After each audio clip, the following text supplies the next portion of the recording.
The festival of Passover is truly a time of freedom and redemption.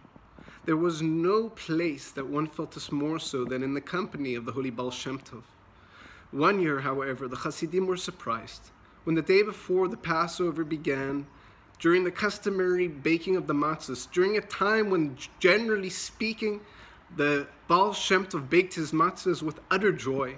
He seemed very pensive, even downcast and concerned. And this proceeded into the afternoon and the prayers that followed. Finally, they all looked forward to when he would sit at the Seder meal, truly feeling a sense of redemption, begin saying the Haggadah, and illuminate it with some of the most wondrous teachings one had ever heard. However, this time, to their utter surprise, he opened the Haggadah and began to whisper it to himself. They couldn't understand what was going on. He seemed so worried, and this made them all worry. So much so that even after they finished the Seder, they sat themselves saying Tehillim and learning, worrying that something may be wrong and that the Baal Shem Tov could see it in the heavenly court. The next day, his mood did not change. And even as they went into the second day, the Seder, he continued to be downcast and to be very, very concerned. This made them all worry. However, at some point during the Seder, after having the fourth cup of wine, suddenly and unexpectedly, the Baal Shem Tov let out a great laugh.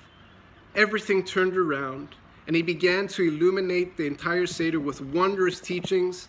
And again, that state of joy, the stories and everything returned to their proper state.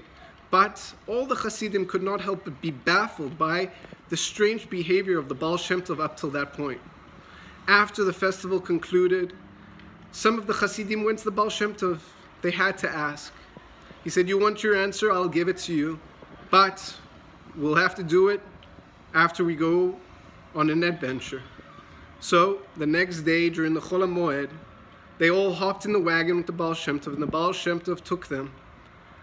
As usual, he told Alexei, the carriage driver, to let go of the reins. The horses knew where they needed to go.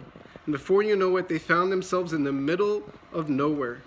Grassy terrain surrounded them all around, and a lone cabin was there in the hillside. Baal Shem Tov stopped the carriage there. They hopped out and walked towards the door. He knocked on the door, and an old man answered.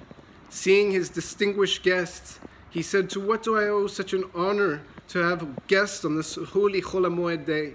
He said, "Do you mind if we come in?" Of course, the host was so happy to oblige. There they met the hostess of the house, and the Baal Shem Tov sat down with his Hasidim as they offered them drinks. So again they asked, "To what do we owe this honor?" He said, "I just have a question for you. Can you tell me how your Passover Seders went?" "Oi, Rebbe, what can I tell you?" And he began. He said, "Rebbe, we started the first night Seder, and all of a sudden my wife started to cry. I said to her, 'Sweetheart, why are you so upset?' And she said, 'Honey, it's been 15 years and we still haven't merited to have children. And now I read about how the Father of creation, our Father in heaven, allowed his own children to undergo such agony, to be cast into the hands of such wicked enemies like the Mitzrim and what they did to us. And I know that if God had ever blessed me and you with children, we would never allow such a thing to happen. How could our Father, could God allow this to happen?' And my husband came back with a response, 'Oh, sweetheart, do not speak that way. We know that the thoughts of the Creator are not our own. He sees things from another level. Surely everything he does is good and makes sense.'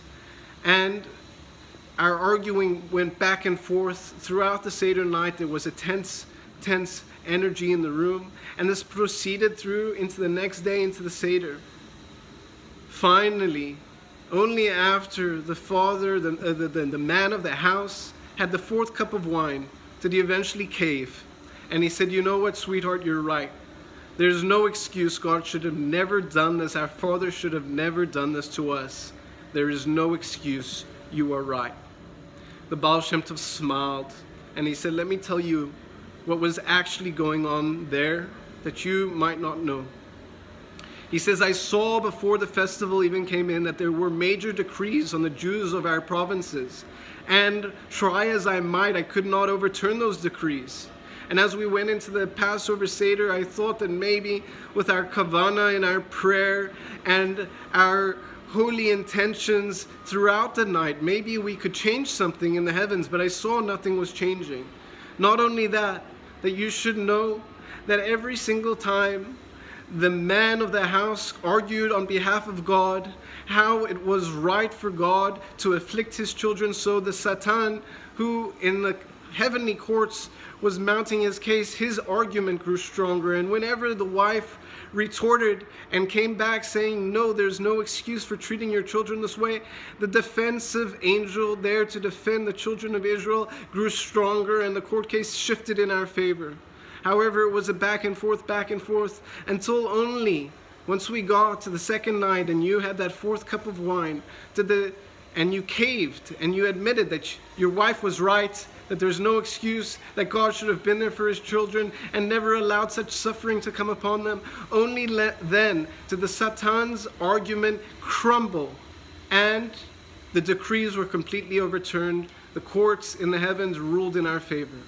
And so, said the Baal Shem Tov, turning to his students, now you understand the reason for my strange behavior. We should know that over here in this world, our words have great power and great gravity in the higher worlds.